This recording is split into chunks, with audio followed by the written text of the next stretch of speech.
What's going on, guys? Welcome back to another episode. Today I'm going to be showing you guys my new boat for 2018.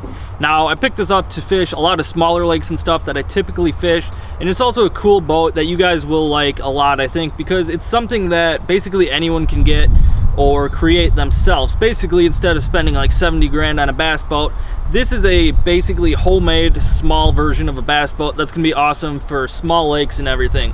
So let's start at the front and show you guys what we've got. Basically, overall, the whole boat is a 1980 something Grumman. This is basically an old rowboat that is created into more like a bass boat, like I said. But the first thing is this has really shallow walls on it, so it's cool. You don't have to worry. Like in a lot of deep V's, boat flipping fish and stuff is always difficult. So in this boat, you don't really have to deal with that because it has shallow walls like a bass boat. And then on the front, we've got basically a Minn Kota. This is the Powerdrive V2, and what this is it's a trolling motor, 40-pound thrust, foot controlled. Otherwise, if you want with the Powerdrive V2, you can always get the iPilot, which is cool, so you can have the remote and the spot lock, which is something I may do in the future. As you can see, we also have an open spot right here. No electronics up front yet for Fishfinders, however, soon in the future big things will happen to that, so stay tuned for that. Up front here we also have a little button. As you can see, it says up down. Same thing as in my pocket here. We've got a little power pull on the back, but we'll get to that later. So then, as you can see, we've got some storage. We've got a front deck built here, as well as carpeting and wood throughout the whole boat. So under the front storage here, you can see I keep life vest and waters up there, just basically random stuff you might need throughout the day. On the second one, this also folds up, and you can see I've got a seat post here. What I do is I've got a butt seat for fishing, nice to lean against, as well as when you're fishing the trolling motor, all your weight's not going to be on one foot. Then you also have support going throughout your whole body, which is nice.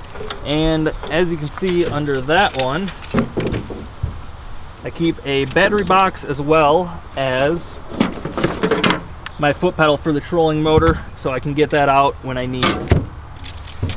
Then on top of the decks here, basically I have a couple different rods set out, and what I do is I've got deep baits on one pile, I've got shallow water baits on another, and then moving baits in the middle. So that way I keep it separated for what I need throughout the day. I can always find the rod that I want, quick pick it up, and I'm ready to go.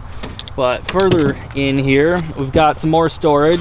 In this one, as you can see, we've got some boating stuff. This is going to be all your essential stuff, an oar that you need, a life horn, as well as the fire extinguisher, just the legal requirements that you need for Wisconsin. And then we move further here, and this is a empty hatch right now. I do typically keep my camera gear in there, but we also have like the light for the boat, a little bit more stuff in there, but you can really put whatever you need. And under the middle piece here, I've got a battery charger, a dual bank for the 2 batteries that I have in the boat. Now on the other side here, what we've got, as you can see up front, I've got a little pencil bag here, and what I keep in that is all the stuff I need a lot throughout the day. Basically scissors, you've got your fish grabber for on your scale so you don't have to wreck their gills. We've got the scale itself, tape measure, pliers, sinkers, different things like that, stuff that you use a ton throughout the day and is nice to have in a easy place to grab. I've also got a lure holder here. As you can see, I got a jig on there right now. Throughout the day, when I'm using baits, I don't want to put them back into a waterproof container if I'm using that. So I can let the baits sit there and dry, which is nice, instead of putting moisture into a waterproof box and rusting the hooks and stuff.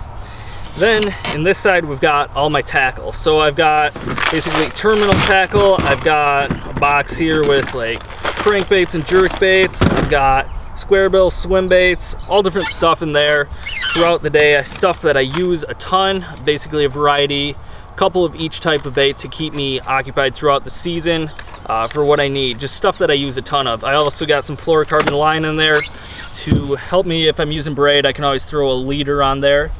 Then back here, I've got the Bass Mafia box for my terminal tackle, as well as 2 of these containers, basically like a Rubbermaid container you can get at Walmart. Keep all the soft plastics in there. I've got them separated.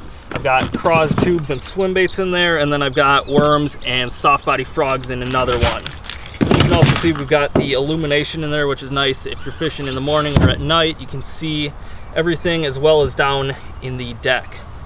Then back here we do have a Fishfinder. It's a small one. We've got the Helix 5. I took that off my Kayak when I sold it, and that basically has the sonar, down imaging, and GPS, so it's nice to see structure and everything. However, I'm looking forward to getting something with the side imaging so that I can see more in the water and learn the body of waters better as I go.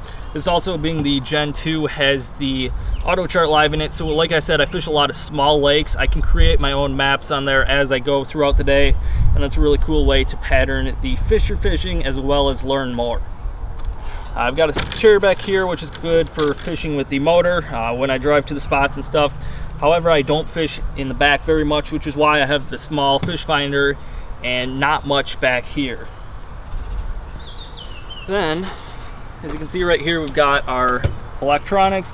We've got USB ports at 12 volt, illumination, all the different switches for the Fishfinder, everything like that, so I can get it throughout the day.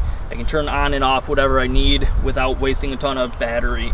We've got another battery right back here, which is another 12 volt, and that goes to this, the Fishfinder, as well as the power pole, which I was telling you guys about. So basically, I've got the switch up front, I've got the switch on here, as well as the remote. So what I can do is when I get in a good fishing spot, if I'm shallow or whatever, this goes to 8.5 feet. All I got to do is hit down, this goes down and anchors the boat right there so I can stay in the shallow water. Then we've got a motor on the back. This is an 8-horse Mariner from like 1971. It's an old motor, but it'll do the job. We might do something bigger later on, but just to get me to the spot, this will do good things for now. And then we've also got the gas tank in the back. So that is basically my boat, mini bass boat as you could call it. Basically an old boat converted into a mini bass boat, which has already proven to catch a ton of fish. And I've had it for a few months now. I just wanted to wait until I got things set up to show you guys once I had a more efficient system down on how I fish it. As I can see also, this does have a radio system in there, so if you want to listen to music or something on the water, you can do that as well. So this is my boat. Hope you guys enjoyed it. If you have any questions, leave them in the comments below, as well as like this video and subscribe for more.